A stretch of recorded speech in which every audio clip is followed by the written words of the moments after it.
ఈ వీడియో వచ్చేసి స్కిప్ చేయకుండా పూర్తి వరకు అయితే చూడండి. మీకు విషయం అయితే చెప్పాలన్నమాట. అంటే నా గొప్పల గురించి కాదు, కానీ ఇక్కడ జరిగింది ఏంటో మీకు తెలియాలా. దేవుడు ఎవరి నుంచి ఎవరి ద్వారా ఎవరికి ఎలా సాయం చేపిస్తాడో ఆయనకే తెలియాలా. చూడండి పూర్తి వరకు అయితే. ఇక్కడ వాళ్ళని చూసారు కదా, ఎంత ఇదిగా ఉన్నారు కదా పాపం, చిన్న పిల్లకాయలను వేసుకొని అక్కడ రోడ్ సైడ్ అమ్ముకుంటే నాకు భలే పాపం అనిపించింది. మార్నింగే చూసాను అనమాట.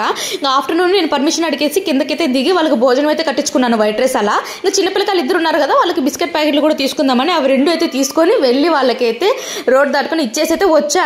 వచ్చిన తర్వాత కొద్దిసేపు మన బ్యాంకులోకి వచ్చేసాను అనమాట. లంచ్ చేసి కూర్చొని ఉన్నాను. అక్కడ సేల్స్ అక్క అని జ్యోతి అక్క ఒక అక్క ఉంది. ఆ అక్క వచ్చేసి వాళ్ళకి భోజనం ఇచ్చావా అని అనింది. అవును అక్క, నాకు వాళ్ళే పాపం అనిపించింది. మార్నింగ్ నాకు కంట్లో నీళ్ళు వచ్చినట్టు అనిపించింది వాళ్ళని చూసేసరికి, అందుకే వెళ్ళి ఇచ్చేసి వచ్చాను అని చెప్పాను. అవును పాపం కదా, చిన్నపిల్లకాయలు ఉన్నారని అయితే అనింది ఆ అక్క. ఇదంతా 1 గంట ఆ టైంలో డిస్కషన్ జరిగింది. అంటే నేను ఇచ్చి రావడం లంచ్ అట్లా. ఇంకా మళ్ళీ వచ్చేసి 3 గంటలకు అక్క నా దగ్గరకు వచ్చేసి, నేను వైవి స్ట్రీట్కి వెళ్ళేసి ఆ పిల్లకాయల కోసం గుడ్డలు అయితే తీసుకొని వచ్చి ఇచ్చి వచ్చాను, తలా 4 జతలు.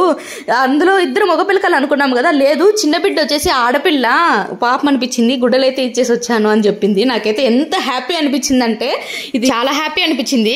నచ్చితే లైక్ సబ్స్క్రైబ్.